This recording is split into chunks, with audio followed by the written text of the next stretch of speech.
আসসালামু আলাইকুম। আজকের বাংলা নিউজে সবাইকে জানাচ্ছি স্বাগতম। শুরুতে জানাচ্ছি বিশ্ব আলোচিত খবরের সংবাদ শিরোনাম। আজকের বাংলা নিউজের সাথেই থাকুন। গাজার অর্ধেক এখনও ইসরায়েলের দখলে, অস্পষ্ট শান্তি চুক্তি। ইসরায়েলে দাঁড়িয়ে ইরানের দিকে বন্ধুত্বের হাত বাড়ালেন ট্রাম্প। ইসরায়েল থেকে মুক্তি পেল 1968 ফিলিস্তিনি মাইলফলক, বলল হামাস। নেতানিয়াহুকে ক্ষমা করে দিতে ইসরায়েল প্রেসিডেন্টের প্রতি ট্রাম্পের আহ্বান। গাজা চুক্তি ইউক্রেনের জন্য আশার আলো, জানিয়েছেন জেলেনস্কি। পাকিস্তান আফগানিস্তানের মধ্যে কোনো ইস্যুর সংঘাতকে উস্কে দিচ্ছে অস্ত্রবিরতির পরও শঙ্কায় দুই দেশের মানুষ।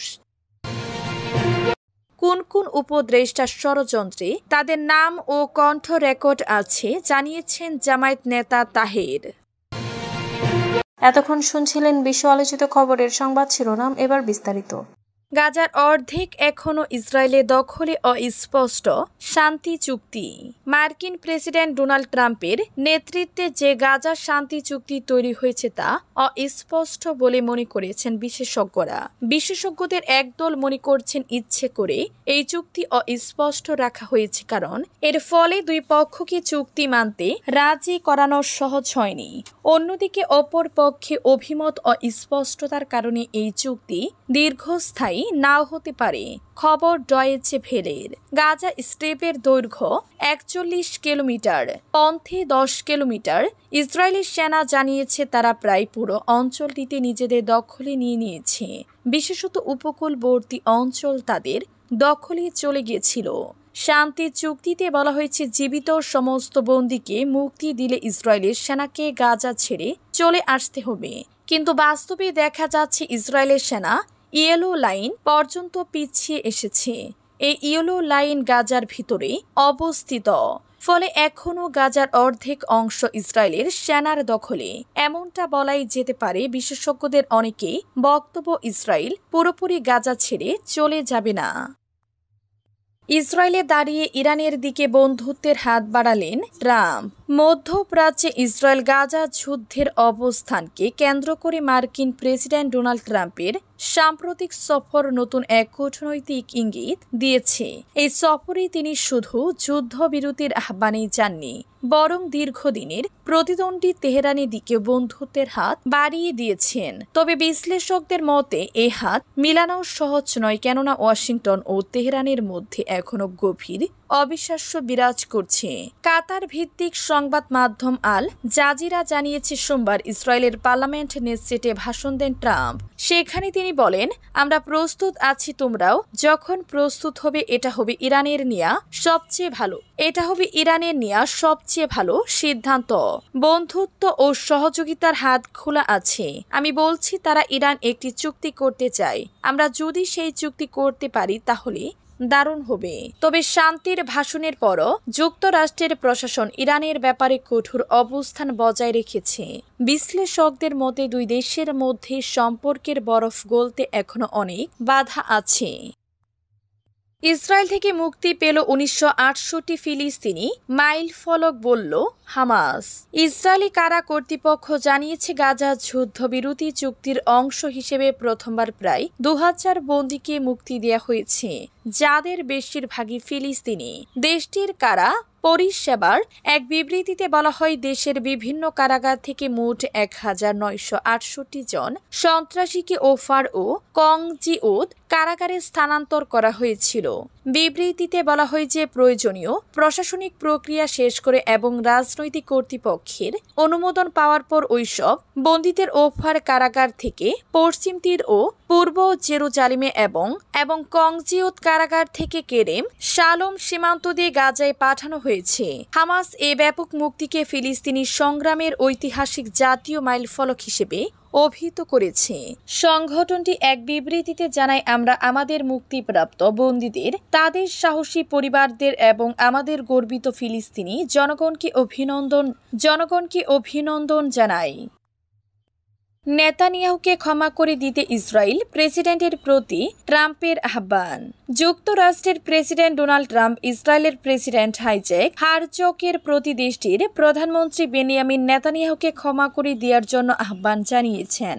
হারজগের প্রতি দেশটির প্রধানমন্ত্রী বেনিয়ামিন নেতানিয়াহুকে ক্ষমা করে দেওয়ার জন্য আহ্বান জানিয়েছেন। সোমবার 13 অক্টোবর জেরুজালেমে ইসরায়েলি পার্লামেন্টে নিশ্চিত দেয়া ভাষণে ট্রাম্প এই আহ্বান জানান। নেতানিয়াহুর বিরুদ্ধে বর্তমানে ইসরায়েল দুর্নীতির অভিযোগ বিচার কার্যক্রম চলছে। ইসরায়েলের প্রেসিডেন্টের পদটি মূলত আনুষ্ঠানিক হলেও বিশেষ পরিস্থিতি দেখা দিলে অপরাধীকে ক্ষমা করে দেওয়ার ক্ষমতা তার রয়েছে। ট্রাম্প ইসরায়েলের পার্লামেন্টে ঘণ্টা খানিকের বেশি সময় ভাষণ দেন। ভাষণে ইসরায়েলের প্রেসিডেন্টের উদ্দেশ্যে তিনি সরাসরি প্রশ্ন করেন, আমার একটা ভাবনা আছে প্রেসিডেন্ট, আপনি কেন তাকে নেতানিয়াহু ক্ষমা করে দিচ্ছেন না? সিগার আর শ্যাম্পেন এসব নিয়ে কারো কি এত মাথা ব্যথা আছে? গাজা চুক্তি ইউক্রেনের জন্য আশার আলো জানিয়েছেন জেলেনস্কি। ইউক্রেনের প্রেসিডেন্ট ভলোদিমির জেলেনস্কি সোমবার গাজা যুদ্ধবিরতিকে অসাধারণ বলে অভিহিত করেছেন এবং আশা প্রকাশ করেছেন মার্কিন প্রেসিডেন্ট ডোনাল্ড ট্রাম্প তার দেশের বিরুদ্ধে রাশিয়ার আগ্রাসনও শেষ করতে পারবেন। সামাজিক মাধ্যমে জেলেনস্কি লিখেছেন, বিশ্বের এক অঞ্চলে যখন শান্তি আসে তখন তা অন্য অঞ্চলের জন্য শান্তির আশা জাগায়। তিনি আরো বলেন, যদি মধ্যপ্রাচ্যে যুদ্ধবিরতি ও শান্তি সম্ভব হয় তাহলে বিশ্ব নেতৃত্ব ও দৃঢ় সংকল্প ইউক্রেনের ক্ষেত্রেও কাজ করতে পারে। রাশিয়া 2022 সালের ফেব্রুয়ারিতে ইউক্রেনে আগ্রাসন চালায়, যা দ্বিতীয় বিশ্বযুদ্ধের পর ইউরোপের সবচেয়ে বড় সংঘাতে পরিণত হয়। এই যুদ্ধে 10,000 মানুষ নিহত হয়েছে, লক্ষাধিক বাস্তুচ্যুত আর ইউক্রেনের পূর্ব ও দক্ষিণাঞ্চল ধ্বংসস্তূপে পরিণত হয়েছে। পাকিস্তান আফগানিস্তানের মধ্যে কোনো ইস্যুর সংঘাতকে উস্কে দিচ্ছে অস্ত্রবিরতির পরও শঙ্কায় দুই দেশের মানুষ। আফগানিস্তানের দক্ষিণাঞ্চলীয় হেলমান্দের বাহারামচা জেলায় গত 48 ঘণ্টায় পাকিস্তানি সেনার হাতে 7 তরুণ নিহত হয়েছে বলে বিভিন্ন সংবাদ মাধ্যম সূত্রে জানা গিয়েছে। তারা ঠিকা শ্রমিক হিসেবে সীমান্ত অঞ্চলে কাজ করেছিলেন। তবে গত 2 দিনের মধ্যে ঠিক কোন সময় এই 7 বেসামরিক নাগরিক নিহত হয়েছেন তা স্পষ্ট নয়। মনে করা হচ্ছে পাকিস্তান ও আফগানিস্তানের মধ্যে নিহত সামরিক বেসামরিক নাগরিকদের মরদেহ বিনিময় নিয়ে একটা আলোচনা শুরু হয়েছে। যারা নিহত হয়েছেন তাদের পরিচয় জানা গেছে তালিবান বাহিনীর সদস্য সংঘাতে নিহত হয়েছে বলে জানানো হয়েছে। ইতিমধ্যে এক ধরনের অনানুষ্ঠানিক অস্ত্রবিরতির বিষয়ে মোটামুটি 2 দেশ একমত হয়েছে। কোন কোন উপদেষ্টা ষড়যন্ত্রে তাদের নাম ও কণ্ঠ রেকর্ড আছে জানিয়েছেন জামায়াত নেতা তাহের।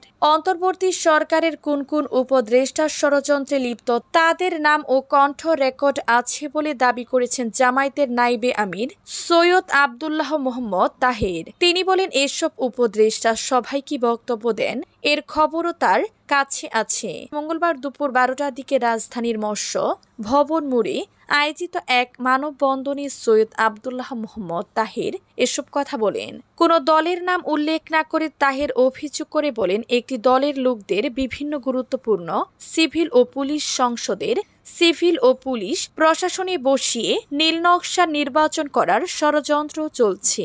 এতে জাতীয় নির্বাচন সুষ্ঠু হওয়ার কোনো লক্ষণ দেখছেন না তিনি। অন্তর্বর্তী সরকারের দৃষ্টি আকর্ষণ করে জামায়াতের নেতা তাহের বলেন, আমি সরকারকে দৃষ্টি আকর্ষণ করতে চাই, আজকে হুঁশিয়ারি দিতে চাই না, আজকে দৃষ্টি আকর্ষণ করতে চাই। প্রশাসনের যে অবস্থা এবং যে ষড়যন্ত্র চলছে এটাকে বন্ধ করুন।